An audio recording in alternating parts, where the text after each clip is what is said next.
Somaliland ayaa ka wanaagsan wadamada Djibouti, Ethiopia, Eritrea iyo Soomaaliya marka la barbar dhigo dhinaca xorriyadda hadalka, xorriyadda ganacsiga, xorriyadda siyaasadda, sida lagu sheegay warbixin uu soo saaray ururka Freedom House ee fadhigiisu yahay magaalada Washington ee waddanka Mareykanka.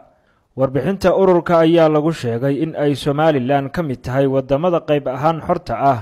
kuwaasi oo ay ka jirto xorriyad, taasi oo ah mid aan dhamaystirnayn, balse marka la barbar dhigo waddanka Kenya ayaa ah kan ugu wanaagsan dhinaca xorriyadda Geeska Afrika. Ethiopia, Djibouti iyo Soomaaliya ayaa ku jira wadamada ugu liita dhinaca xorriyadda, kuwaasi oo lagu sheegay in gebi ahaantoodba aanay ka jirin wax xorriyad ahi.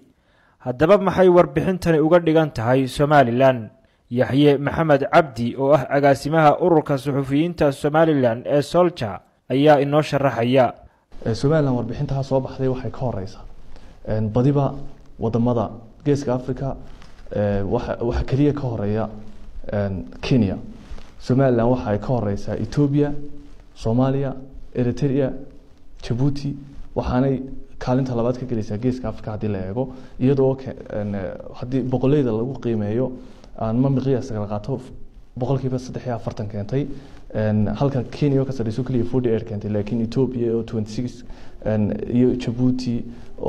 iyo Soomaaliya oo runtii ah meelaha ugu daran ee xorriyad aanay ka jirinba caalamka lagu qiimeeyo oo 7 keentay, waxay ka horeysaa inta waddanba Geeska Afrika marka la eego, iyadoo Afrikaba caadiyanba ay dhib tahay oo wadamada ugu hooseeya adduunka oo kale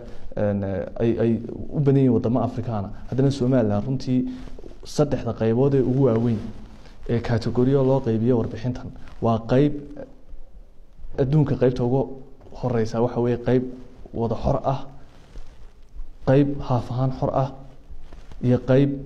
dhammaanteedba guud ahaanba aan jirin wax xorriyad. qaybta markaa haaf ahaan xorta ah ay Somaliland soo galaysaa ama 50-50 waxa la yiraahdo. Warbixinta waxa la qiimeeyaa asaasiyan bal horta in la eego jawiga siyaasadeed ka jira mid deganba mise waa mid fawdo ah. Sidoo kale waxa la eegaa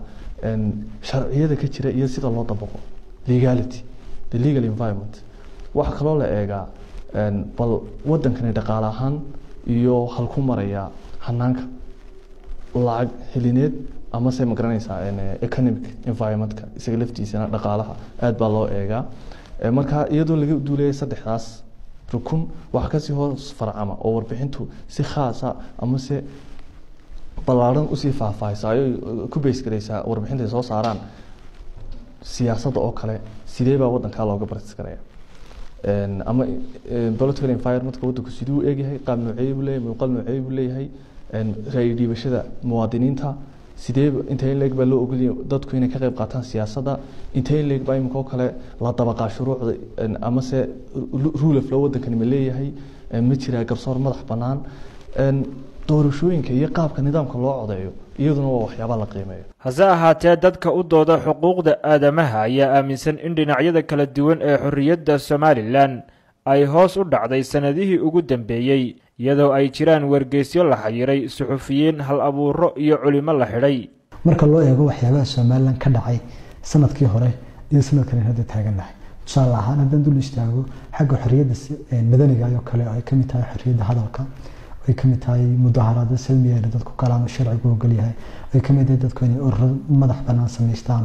oo cilmiyeed ama xirfadeed, ay ka mid tahay dadku inay aragtiyada cabiraan iyagoo si aan cabsi ku jirin. Somaliland sanadkii ama sanadkii tayo kale sida ku cad warbixinta xuquuqul insaanka soo saartay 1 December waxa la xidhay 55 qof oo loo xidhay aragtiyahooda. Marka 55 qof waxa ka mid ah 28 wariye.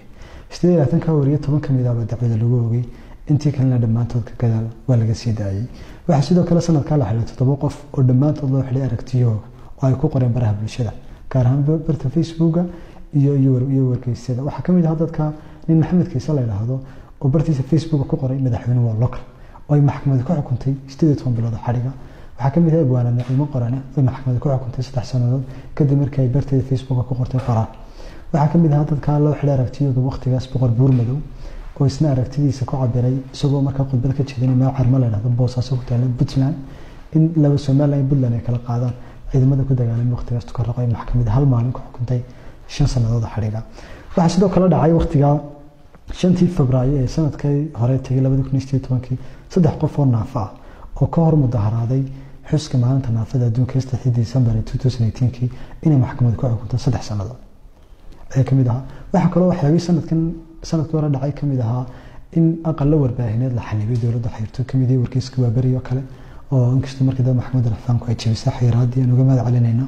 warkiiska uu soo weli dacwadiisa taagantay maxkamadda sare marayso foorro la soo dacweeyay dacwada ku socoto hadda go'aan ay maxkamadda gobolka u dirtay News iyo SBS TV oo wasiirka warfaafinta xayiray waxa kale oo iyadana jirtay waqtigiis 18 inay soo baxayeen go'aano intimidation ama lid ku ah xorriyadda warbaahinta oo ka soo baxay wasaaradda warfaafinta iyo wasiirka warfaafinta oo hadii jeer mooday inay u muuqdeen go'aano lagu baacsanayo ama lagu dhibaateynayo lagu kadeedayo warbaahinta madaxa banaan ee ka jirta Soomaaliland marka waxa soo dhan la eego waxaan aaminsanahay in aynu ka yarnahay 43% oo aynaan gaadhin halkii la rabay ahay 100% oo rajaynaya in Soomaaliland gaadho sanadaha soo socda si kastaba ha ahaatee warbixintan ayaa ku soo beegmaysa xilli ay xabsiyada Soomaaliland ku jiraan maxaabiis kala duwan kuwaasi oo u xidhan arrimo la xiriira fikradahooda oo ay u cabireen siyaabo kala duwan. Khalid Foodhaadhi, Goobjoog, Hargeysa.